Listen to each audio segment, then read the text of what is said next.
আলিফ লাম মিম এটা নিয়ে তাফসিরে কাশফে আল্লামা জামাখশরী রাহিমাহুল্লাহ তিনি প্রায় 18টি পয়েন্টে আলোচনা করেছেন, 12 পৃষ্ঠা।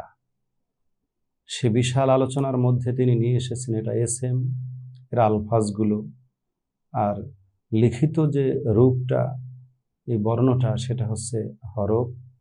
তো যদি এটা এসএম হয় তাহলে কোন ধরনের এসএম, মুরাব নাকি মবনি?